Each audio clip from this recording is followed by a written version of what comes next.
What is going on, everybody? Happy Friday, and a happy Friday indeed. Not quite as happy as I was going to be with it, but I came in fourth with one entry in the 555 last night or yesterday in the NBA. I had a 1v1 where I switched out Macklemore, who I was considering Rivers also, and I ended up using Cook.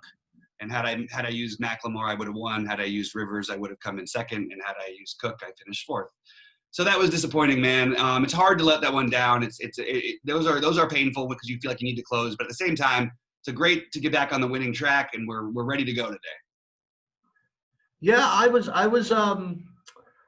pretty happy with my day. I made a little in basketball.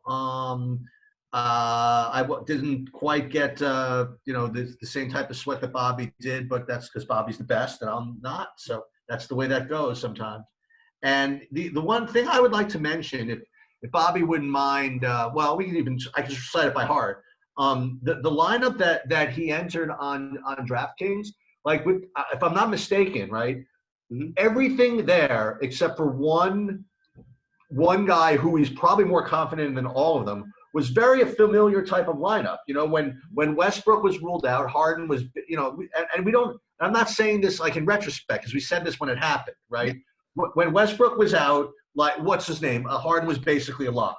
Michael Porter Jr. was essentially like the best play on the slate. We talked about this, right? Then Hero, which we mentioned right in this podcast, you're like, there's just no way to get away from either Hero or none or whatever it was. So when he picked Hero, and I'm just doing this by memory. And the one guy that made the real difference was the guy we just talk about every day was Lillard.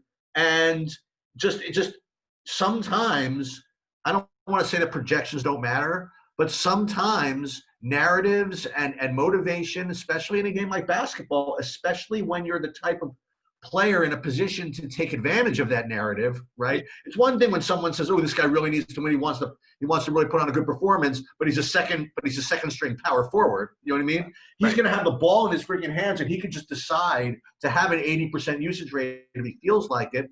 And that's just the guy that, for some reason, I won't say for some reason, but he just doesn't get played as often because his median projection is often a little bit substandard. But we're not after median projections. Right. We're looking for the. Remember, the way a median projection works is a whole bunch of numbers, and the median is the kind of one in the middle. Right. So what you do is you avoid the situations where he's not going to be as motivated and he doesn't have as much upside. And those are the ones that usually end up on the left side of the median, right? Right. And the ones that you really want to attack with low ownership when he's really motivated, those are the ones that end up on the right side of the median. So that's, remember, when you're looking at projections, that's all you're looking at is that median projection. And that's not what you're even looking for in GPPs anyway. So you take a guy like Lillard, and we can talk about other guys like that, that have just such a wide range of outcomes. But he doesn't actually have that wide of a range of outcomes. That's he doesn't score 80 every game. No, what I mean? But his at 9,700, his range of outcomes might be somewhat wide, but here's what I would say is that situation, these aren't narratives where the guy's girlfriend, girlfriend slept with the guy on the other team or something. This is like a narrative where you need to play to win to get in. In that situation, Dame's going to play every minute. The second they started to get their lead threatened, Dame came off the bench. He sat out for 1 minute of the second half. You're going to get all those minutes from him. And honestly, what's crazy about the game is it's not like he was just trying to take over because they needed to win the game. And they also had some other good things going with Nurkic and the pick and roll and stuff like that. So he was playing a good team game, and he still put up that number. But the point is, the ball is going to be in his hands in that kind of situation. Dame Lillard, his average fantasy points in a playoff game would be closer to 60, whereas in a regular season game, they'd be closer to 40. You see what I'm saying? And I have two observations, if you don't mind. And this is I made this observation several times, and it was equally in the wrong place in the lecture, but I'm going to do it anyway. One thing that's interesting, the difference between DFS bettors and sports bettors, right? So when a team is in a must-win situation, okay, sports bettors and the sports betting lines always account for it. Like you look at the NFL and whatever it is, all those last games where the team that really needs to win to make the playoffs, they always get an extra 2 points of spread, and everybody always favors the team that really need to win. But for whatever reason, in DFS, nobody gives a crap. You know what I mean? They never price them up. They never own them anymore. They just, for whatever reason, I guess it's just so data driven that they just don't make that adjustment. And that's why you can look. I'm not saying that you ignore projections and ignore numbers and ignore the past, but remember, these are people, and you have to be able. And just because you can't, quantify exactly what difference it makes, that doesn't mean there's no difference, right? So I think that's a really important thing when you especially in a sport like basketball. Yeah, I totally agree. And before we jump into anything, I really quickly want to just show my lineup from last night. We'll talk it through real quick. I probably should have started the show with this. And guys, for those of you on there, like what we'll do is I'll put a little timestamp for when we actually start on the slate on there, because we do get into some past stuff. But you know what? I've been listening to other shows. You listen to the Morning Grind these days. They spend the first half hour talking about the previous day. So I'm happy to do that too. And I think it's a good learning tool. So real quick, let me just grab this up here. And while he's pulling up, remember, and here's the thing that I always kind of got tilted about, is when people would post their lineups and they're like, hey, look how I did. And there was like 5,000 lineups that people put in. And this is like the one they're going to highlight to talk about. Like, Bobby, honestly, how many lineups did you put in yesterday? One. I had one basketball lineup I put in. Let me just see if it's showing the right screen. Okay, that should be good. Let's see. Can you see my lineup? Yeah, absolutely. You can see it?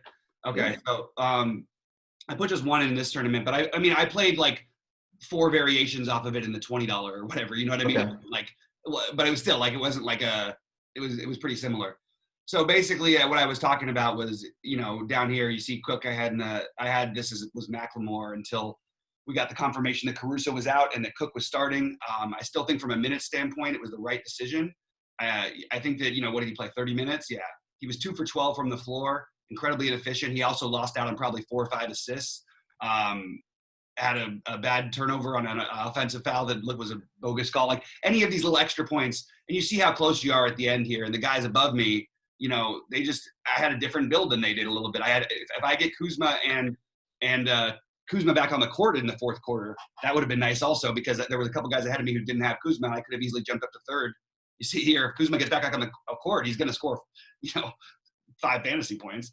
This guy has Kuzma and has the Rivers thing, and this guy didn't have Kuzma either. So I could have actually won with just Kuzma getting 11 in the fourth potentially, but at the same time, I guess it would have come in second.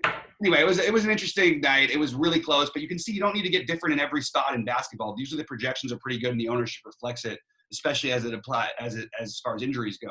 But where they get wrong is like Damian Lillard on these types of slates. And by the way, I want to point out this original lineup didn't have Damian Lillard.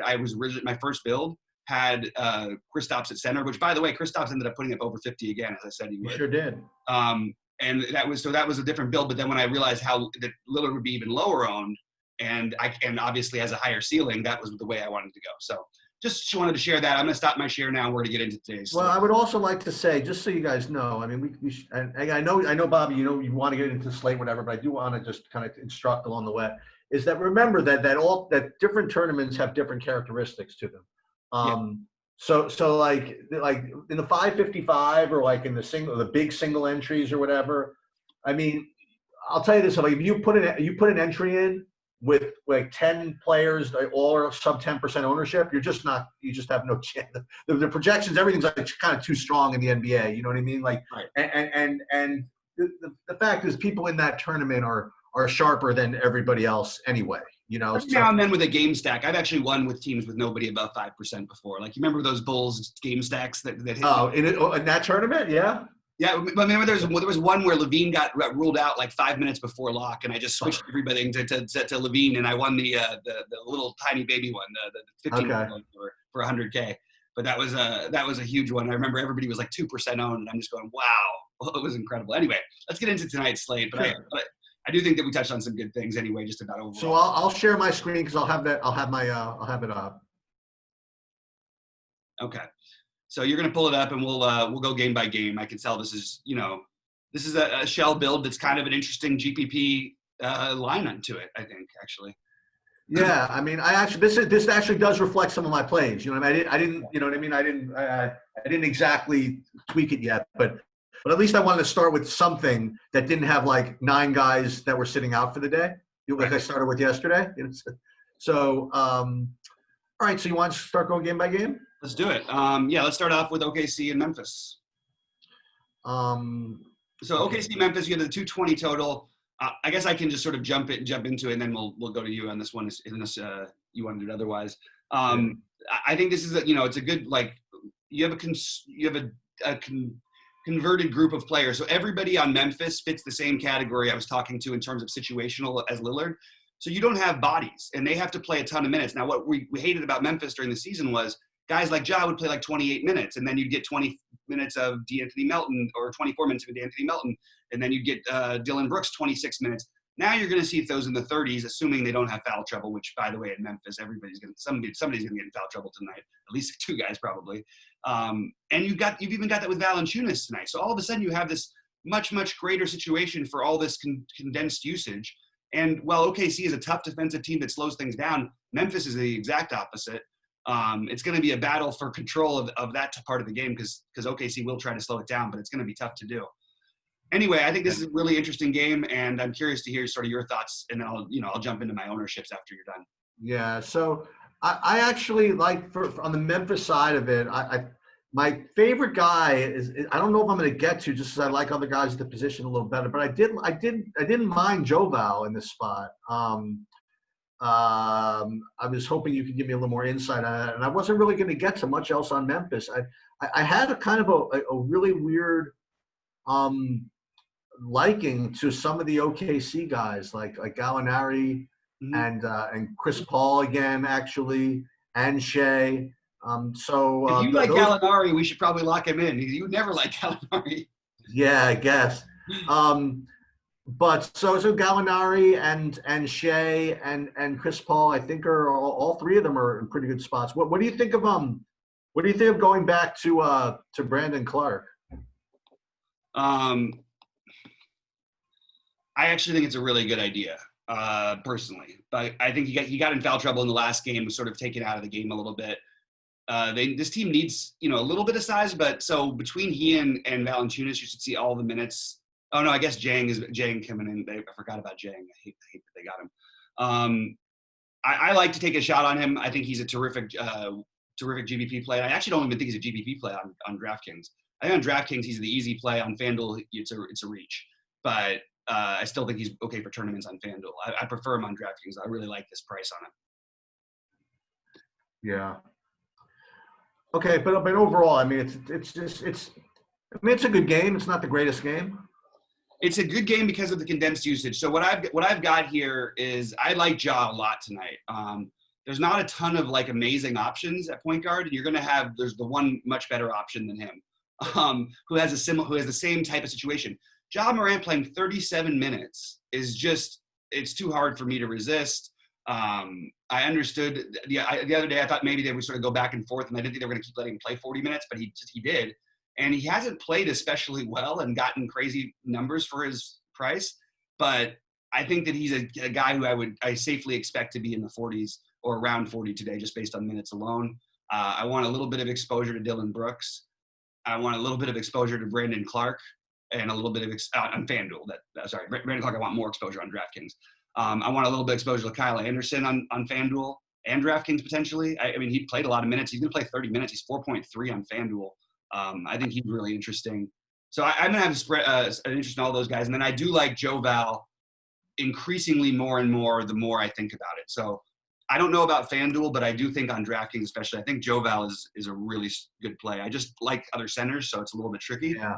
But I do like him. I like the spot. I mean, I like the spot because the situation there. And now it's not a good matchup individually, but I like that. And then I want to run it back. And the truth is, the guy I want to run it back with the most is probably Shea, followed by Gallinari, Chris Paul, and then I don't mind if you want to throw in Steven Adams or Dort in a game stack, but mostly it's going to be those guys for me. The main priorities in the game are going to be, not a priority to get Shea or one of the OKC guys, but I will take that shot because it's a huge pace bump for them. But mostly it's going to be Ja for me, with sprinklings of the other guys I mentioned. But I will have one in most lineups. I have a feeling that that today's slate is going to be one of those where the differentiation is going to come from, it's going to be like a Bobby differentiation, meaning that it's going to be in the way you create your lineups as opposed to the players you take. I mean, my first look at the ownerships has a pretty, I mean, I think it's pretty spread out, you know what I mean? So I wasn't able to find too many just off the board type plays. So it might end up being one of those kind of like advanced construction ways to get different. I don't know. We'll see when we actually start building lineups. Yeah, and honestly, it's the kind of slate where you don't need to spend up for anybody. You could argue Embiid. So, but which means that it offers the opportunity to just leave money on the table in that case, which could be differentiating. Anyway, well, we'll get in. We'll keep going. I think we might find some place.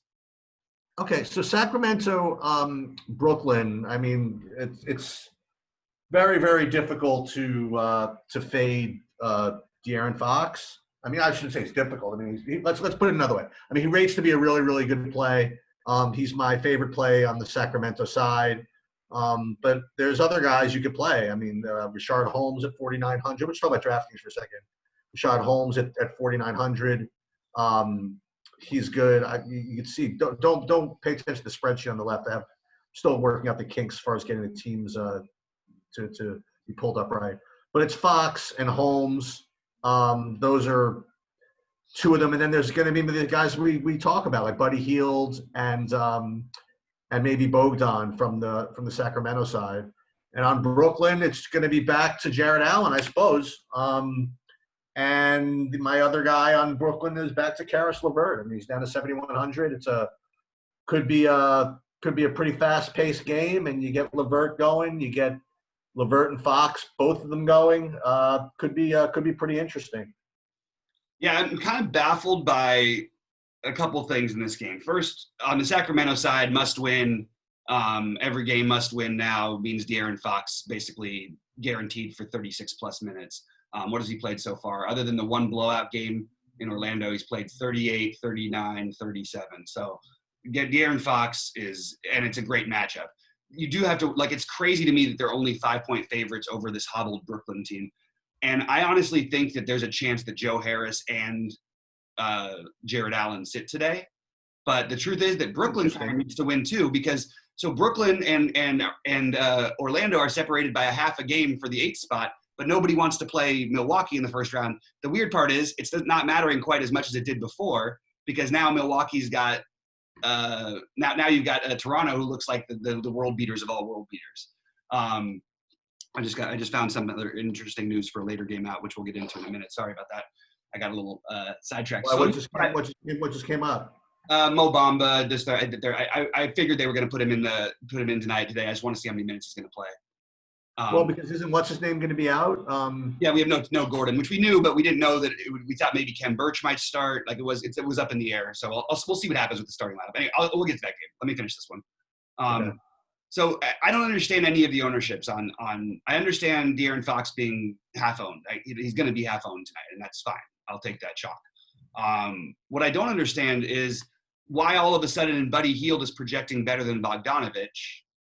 Did I miss something? Was there, unless there's been something? Yeah, because they're probably just overweighting his last performance. Not his last one. His last performance, he put up 50 fantasy points. No, I mean the last one that was on the main slate. Buddy Hield, yeah, but who cares? But Buddy Hield played 10 minutes in his last game.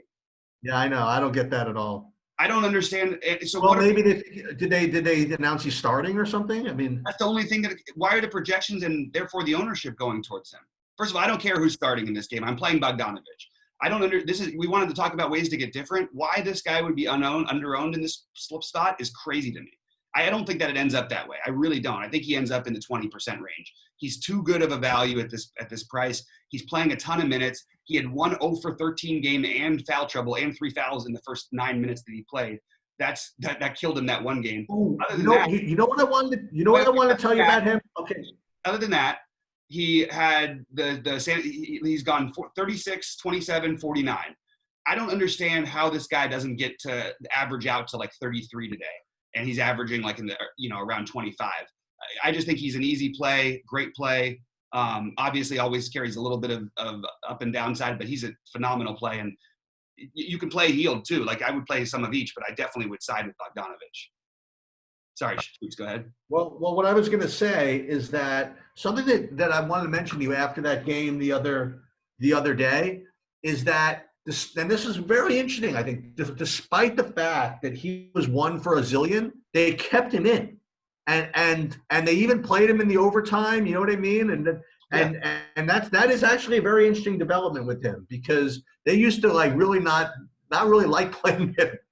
No, he's their closer. Unless he was shooting with. When they extended him with that contract and they moved Hield to the bench, they made it very clear that he's going to be closing games for them. He even he'll close Hield sometimes, but he's going to be closing games for the most part. So I love Bogdanovic here. I really like this whole side. I love this game. I'm nervous about it. I'm terrified about Brooklyn just getting smashed. And I'm worried about them even being able to run and keep up, but they do have a lot of bodies in general, even though they're not the best bodies you'd want. I think that there's a weird wild card play today that no one's going to play, and that's going to be Garrett Temple. He had, a million the other night or whatever when everybody was out. If we do lose for some reason, if Joe Harris is somehow out, I would really boost up Temple. But he's an interesting play on that side for me. But mainly we're going to play LeVert, right? You know what I mean? It's not get crazy. We're going to play LeVert on the other side. I'm just very excited by these Sacramento projected ownerships, and I hope that they come to fruition. We have to wait to see with the information. There's no way that's going to be a highly owned game. I just in general. Maybe. Look, there is some blowout risk here. There really is. I know it's weird to say on a 4-point spread. Anyway, I'm just sort of like, this is the game I think I have the most ownership in so far on the Sacramento side. I just don't love the run back, so I was looking for extra stuff. So that's why I came up with Garrett Temple on FanDuel as a potential play, Tyler Johnson as a play on FanDuel. I actually think Tyler Johnson is probably going to go under-owned on FanDuel, which is kind of weird because he's so cheap. But this is a good spot for him too. And one of these guards I expect to play closer to 30 minutes. I think it's going to be him tonight. I don't know. It could be Chioza. It could be. I just know that they like Tyler Johnson. They've been trying to get him for a long time, and he's a part of their team. I think Chioza is just sort of a filler. Okay. But a filler can be dangerous. We've seen it a couple times. I can't play Chioza though tonight personally. At least I haven't thought about it yet. All right. Want to move on? Yeah. So Orlando and Philly. Okay. So Aaron Gordon, we're presuming, is out. So that's going to open up some stuff. And also, just keep an eye on the Philly, right? So first of all, Simmons is out indefinitely, right? I guess Embiid is going to play, right? I can't imagine him not playing. So on the Philly side, I like Embiid a lot. And it seems kind of weird with no Simmons to not like some of these guys. But I guess Richardson, Tobias Harris, I just kind of regard them as secondary plays. Like, for example, from the same game, just to talk about the same game, I like Vooch also on the other side, pretty much at 7,800, probably more than Embiid, just given price.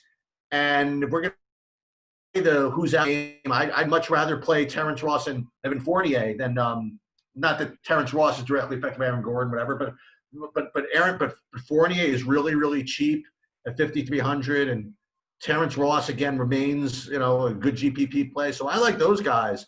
So for me, it's Vooch and or Embiid, and then I don't really like anybody on the Philly side. What about guys in Orlando? What about guys like Gary Clark and crap like that? You look at this game a lot or no? Yeah, this is a great game to look at, but I have no interest in Gary Clark. Okay. But I don't need to get the weird pieces. If they happen to hit, that's fine. Okay. I don't have them projected at any minutes. Okay. Mo Bamba getting some minutes could sort of stir things up a little bit in this one. So I was originally going to suggest Ken Birch as an interesting GPP play. I actually think that Vooch might be the best center play on FanDuel at 7,800. And look, the best center play is obviously Embiid, but Vooch has played really well in these matchups. You get a 2K discount. And I think on FanDuel, you'll probably get lower ownership on Vooch for the one center because Embiid is much cheaper over there than he is on DraftKings. So I just think that's kind of an interesting I think he's an interesting way to go for that. It's going to be hard not to play some Fournier for me. There's just too much minutes and usage to go around now. I don't care how bad he's been. I don't think I think honestly he's missing shots. I'm just going to double check. What is he shooting? 4 for 11, 2 for 10, 2. And look, he's going to take more than these shots. And honestly, even in that, he's had 3 down games that just happen. And then they've had some blowouts. So if you assume this game stays close, which as I always say, I don't expect Philly to blow anybody out until they actually prove me wrong. I think you got to have some interest in all these guys. I think DJ Augustine on FanDuel is interesting. He's 3,900 over there. I know Michael Carter-Williams will be back tonight, supposedly. Actually, I have Michael Carter-Williams is out now again. So that's going to be even a bigger bump to those guys, if that's true. Yeah, so that could bump things up. I need to shake up my minutes. I didn't have that information before. But right now, currently, ownership-wise, it's Vucevic and Fournier, followed by Augustine on the Orlando side. I do like Terrence Ross for GPPs, but I think he's going to have some ownership. He's a high risk, decent reward guy usually. And then you got, guys like Fultz and Ennis, but I think they're going to spread out some of those minutes. They do kind of need to win this game. Again, if you'd rather play, I think you'd rather play, you don't want to play Milwaukee in the first round, but at the same time, they did just get smashed by Toronto, and Toronto looks pretty tough. So it's all a matter of motivation. We saw that yesterday Denver took all their players off the court with 5 minutes to go because they could no longer get the 2 seed in a close game. This is not going to be that situation because both these teams could probably use the win. Philly needs the win for their own motivation. I know I'm sort of rambling about a lot of stuff here, but there's a lot to pack into this game because I do like the Philly side of it a ton, especially on FanDuel. Now, the pricing is a little tougher on, like, Tobias Harris is an awesome play on FanDuel at 6.8. Embiid obviously is a great play at 9.8, but I do like Vooch as a pivot. Josh Richardson I like a ton at 4.8. I like Shake Milton at 4.7. And I really like Al Horford at 4.8. I like Al Horford on both sides. I can even overpay for him on DraftKings. He's going to get a lot more of a usage uptick. He's going to get more minutes. And honestly, that's sort of an interesting route I'm going, is playing like the Horford Vooch connection instead of Embiid in some of my lineups on FanDuel. Horford, Richardson, and Vooch, I should say, and Harris. So there's 3 Philly players in most of my lineups on FanDuel, or as of right now, most of my lineups on FanDuel. Right. Okay. Let's do it. Ready for this? Let's go to Washington, New Orleans. It's annoying. Mm-hmm. I want to play everybody, but I don't want to play anybody. I'll just go with what I came up with. I mean, I have marginal interest in Troy Brown Jr. in Washington. I have marginal interest in Thomas Bryant on Washington. I have marginal interest in Rui Hachimura on Washington. And as usual, I can't figure out what to do on New Orleans. I guess my favorite guys would be, I don't know, Ingram, I guess, Drew Holiday and Lonzo, but they're all really expensive, and it's part of the Zion Williams, usage vacuum. You know what I mean? Like it's, I don't know how many minutes he's going to play, but he's not going to play enough for himself to get there, but he's going to play just enough to take from everybody else. I remember liking Drew Holiday a decent amount on FanDuel at that position. Mm-hmm. But, I mean, what do I do here? Aren't we supposed to just stack this game? But I don't know who to play. Exactly right. I think Troy Brown's a great play tonight. They mentioned that they wanted to use him as point guard for one of these games, and there's some speculation out there that this could be the game where they actually use him as a point guard. He's closed the game as point guard the other day, so that would make him especially interesting in this matchup. Really having the ball in his hands. I like Rui, man. It's weird because he's not proved anything to me yet, but the price is right. He looks okay on the court. It's just the numbers haven't been there, and it's a little frustrating, but I don't mind taking a shot there. Not really excited on the Washington side of it, to be honest with you. I don't really have a ton of ownership outside of Troy Brown, who I do think is interesting. But, if you want to take a shot with Ish, if you want to take a shot with Jerome Robinson, I think that's okay. I actually like Jerome Robinson on FanDuel at 4,500. But I don't know that I'm going to end up getting to him because of positions. On New Orleans, yeah, that's sort of how I feel too. Like, I mean, what are we supposed to do? Like, I do think that the amount Zion's playing is doing just enough to take away usage from these other guys. I still think Lonzo's cheap enough to where we can take a shot with him. What is he at on DraftKings? Actually, I'm looking at FanDuel right now. It's kind of weird going back and forth between 9,300. No, Lonzo. I said Lonzo 74. He's better. Lonzo 72. He's a better price on FanDuel. I mean, not that much better. He's 69.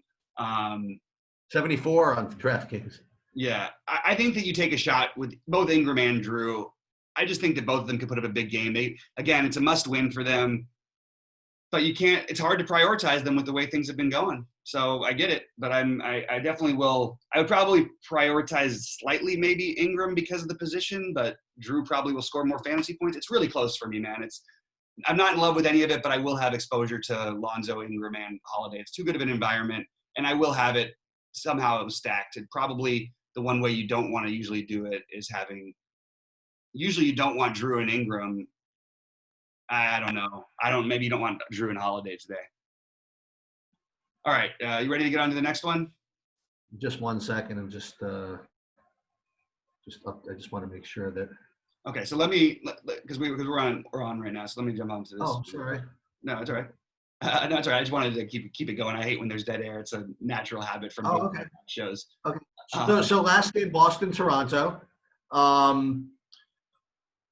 right. On DraftKings, my favorite plays in this game are Tatum, going to be from Boston. I think he still has a 7,900. I think he can certainly flash a ceiling here. And then everybody else is kind of like whatever. Like Jaylen Brown's fine. Gordon Hayward's fine. Gordon Hayward's pretty much free on FanDuel, I guess. Again, at small forward. And on the Toronto side, Siakam by a decent amount would be my favorite play, and then the guards, then Lowry and VanVleet. Yeah, this is an interesting game. Again, still some seeding stuff, but like everybody is going to sort of play each other at some point. And Toronto sort of locked it up, but they sort of play. Nick Nurse doesn't really just sort of let guys play a few minutes. If they play, they're going to play all their minutes. So I kind of like that, and I think Boston is still trying to figure out some things, as well as sort of having their fate up in the air as to where they land. Although I don't know where they want to land anymore.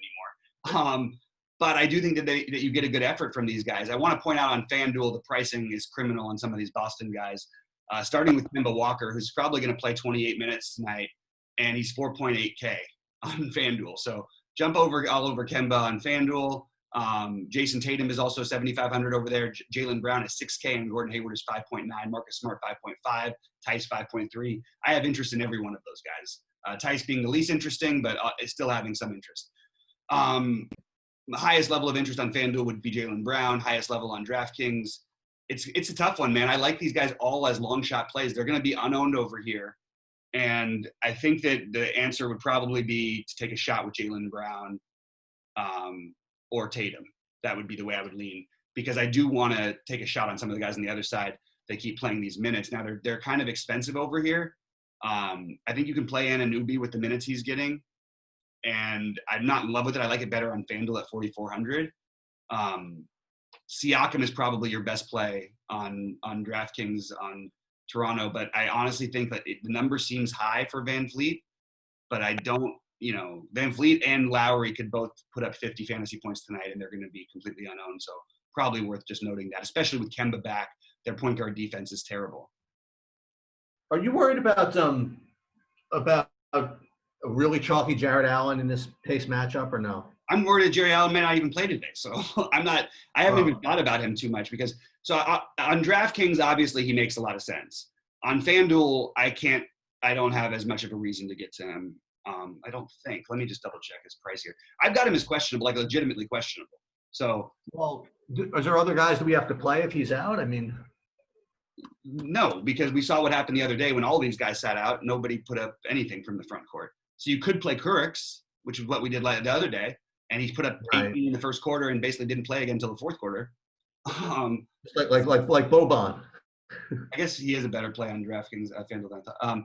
What'd you say, Boban? Like Boban last night. Oh yeah, I did do that. I had a bad lineup going because I stacked the first game on one lineup, so I switched to Boban as my center in the. Yeah, that suckered me in. I went like a decent amount of him actually when I heard he was starting. I mean, look, if he gets the starting, if he gets another 9 minutes in the game or whatever, he's probably going to get there.